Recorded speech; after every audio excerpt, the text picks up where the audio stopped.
Well, it happened. We have Bandmate and The Warning. They did a collab, and it's called Show Us. It just happened. They posted a little bit of a clip over on their channel, which is awesome. I'm really excited that they gave us like a little taste of the song. Right now, we're going to talk to John Reeves about this experience. He just saw this. So enjoy this video, guys. Make sure you subscribe, hit the bell for notifications, because we do a Japanese music news podcast every Wednesday and Sunday and other music related things. John, just witnessed something amazing. I just got a bunch of posts everywhere, and I heard about something that might have happened while you're in Japan. Yes, dude. So we actually just went and saw Bandmate live and The Warning live, and it was probably one of, literally, I'm going to throw it down here right now.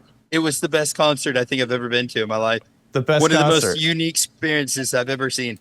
Hell yeah. Dude, it was amazing. Like, go ahead. The Warning crushed, Bandmate crushed, and then they came out and did something special that I've never seen before in my life. And they played a song together. Walk us through it. How did this go down? Dude, so, well, all right, from your perspective, too, think about doing this. They set up the entire show for like Bandmate set up afterwards. They literally came out and sound checked stuff after The Warning played. And then they brought back out The Warning's drum set, brought back out their guitar amps, their bass amps, everything, their pedal board. They brought out everything, brought out more microphones. And then literally both bands played the whole song and did like pass off drum solos, drum fills, pass off guitar solos, pass off bass solos. I mean, like, I'm still a little bit mind blown. And also, I'm drinking a mega sour right now, so it's a little bit of that too. But it was fucking nuts. That's what I'm trying to say, dude. Dude, wait, okay, so Warning played first, right? Yeah, yeah. The collab happened during Bandmate's set.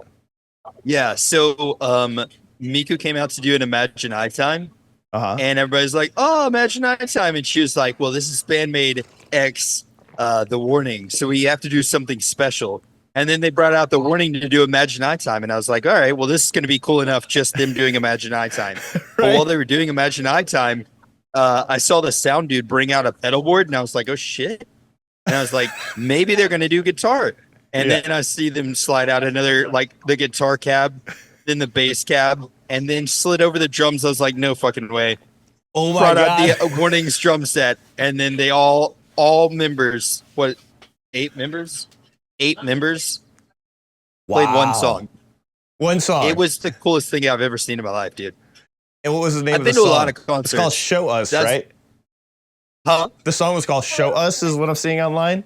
Yeah, yeah, Show Us, which I didn't know that at the time, to be honest with you. I had no idea what the name was, but it was very good. I was going to say, how did they figure that out? But you know what? Bandmate put up a post and I think put the name in there or something like that. Yeah. And, well, luckily I had a person that spoke Japanese and English right beside me. So whenever I was like, hey, dude, what the hell are they saying? It was like, they're going to do something special because it's their first time playing together.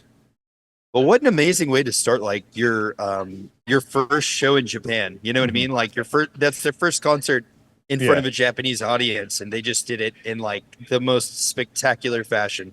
Because, like, my greatest expectation for a collab was going to be, like, Danny coming out and do vocals, you know, for a song.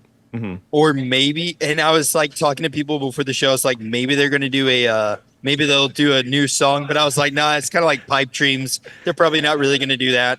I never thought that they were going to do, like, both bands' new song and playing it together. That was, like, the coolest thing I've ever seen 2 bands do live.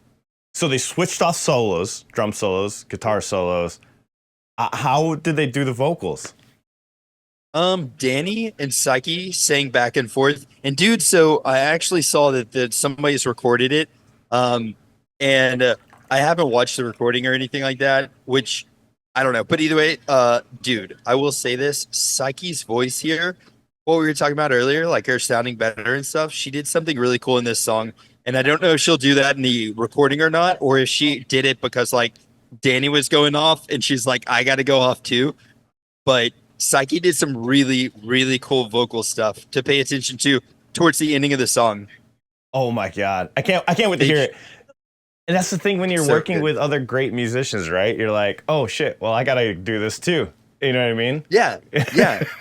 It was wild, man. We were talking about it. Like we're actually at a restaurant right now. We were talking about Ali is the bass player from The Warning's name. And we are like, man, out of all the people in the world to be like playing bass next to, Ali's 19 years old. And she's playing next to Misa, which is arguably, I mean, a lot of people's favorite bassist ever. You know what I mean? Yeah. Like, can you imagine? Almost like there's got to be that pressure, you know, of like Intimidating as fuck. I know, and that 19 years old, dude. But either way, she crushed. She did amazing. I'm just like still very shocked from that concert. Honestly, that was one of the best shows I've ever seen. And it takes a lot to surprise me, you know what I mean? But that was one of those moments that if I was watching it and doing a reaction, people would have been like, he's overreacting. But no, I was like blown away, dude. The people that I was standing around, I was like, they just brought out a pedalboard and they were like, what? Nobody really knew what was going on at first. And then as soon as they slid out the other drum set, people were like, no shit, this is actually happening. And then, yeah, the crowd went off. Because, dude, Danny starts it off with like this belt, man. She's like, just does this really awesome yell. Yeah. And then the song starts. I didn't like, nobody knew what they were going to do. If they were going to cover a song, they're going to do a BandMaid song or a Warning song or a new song. Nobody really knew. And then once Danny did this vocal thing and then Psyche did it. And I was like, oh shit. So it was awesome. Yes. That's fucking awesome. This is a chopstick, by the way. I don't know. Randomly. Hey, that's clever. I know you got a microphone. You've got an actual microphone holder. I just thought chopstick was suitable. The Warning had a really good crowd interaction. So first concert in Japan, a lot of people knew all their songs already. So they had a really good crowd interaction. Danny is like such a good front person. And what is their drummer's name? It's like Pow. Dude, oh my god. So She's like phenomenal. All three of them just have such a cool stage presence. Ali, Pal, Danny have great stage presence. And I know I've said this before in a reaction, and some people are probably like, you're crazy. And it might be, but I really feel like if the Warning keeps going the way they're going, they could be the next Metallica, dude. That's my honest thoughts. I really think they can. Hell yeah. I mean, dude, they all have personalities and it really shines through. They do. Yep. Yeah. And they're writing badass songs, dude. So like that was amazing. The Warning absolutely crushed. But once BandMaid came out, they had so much crowd interaction. That was so freaking cool. It's like kind of a rejuvenating concert for me, man. It's a lot of the times to go into people might not know this, but if you get like a press pass or like a media pass or something like that, you're sitting with friends and family of the band. And it might be crazy to say this, but friends and families of the band don't necessarily go crazy in a concert and make you feel weird for like trying to mosh with the grandma of the lead singer of the band or whatever. So it's a little bit, you know, it's a little off-putting or whatever. You can't really kind of like go off, like have as much fun as you want to. But everybody around me at this concert was like, I don't know, like chanting the whole time, clapping the whole time. Just made me feel comfortable doing it myself as well too. And so it was a really rejuvenating concert too. Yeah. That's awesome. So you didn't have to worry. You didn't have to worry about being overly excited. It's weird. Yeah, exactly. It is strange. Dude, when I'm telling you. It's strange when you're doing press and doing like enjoy the bands at the same time. You know.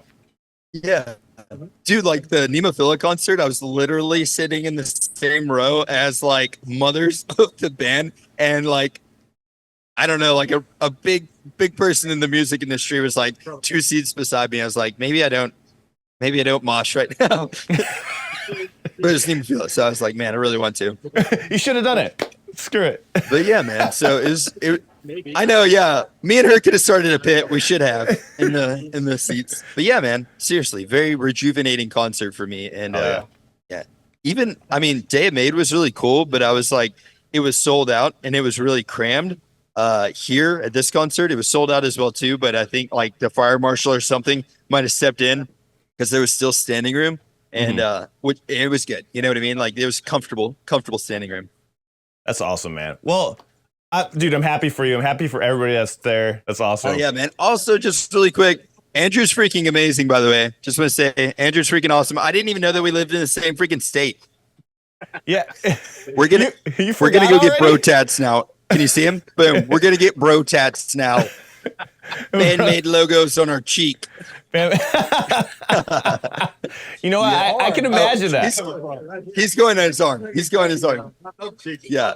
No. You got to get the ribbon like right here on the side. I think that's the way. You got to get right here. I feel like that's very tasteful. I feel like it's tasteful. Yeah. And we'll get a new one for each time we see Bandmate, you know? Yeah. Instead of a teardrop, we getting ribbons. Every Bandmate concert, it'll be like that. Yeah. In prison together. We did talk about who would post bail for us, so we're good. We're on it. Yeah. Well, John, thank you so much for the insight on this, man.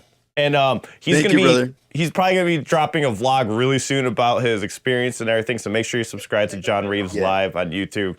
I know he's gonna be putting up a full video of that. Looking forward to talking to you more Sunday, hopefully. Maybe we'll see. But remember, guys, I got podcasts every Wednesday and Sunday. John joins us normally on the Sunday one, sometimes a Wednesday.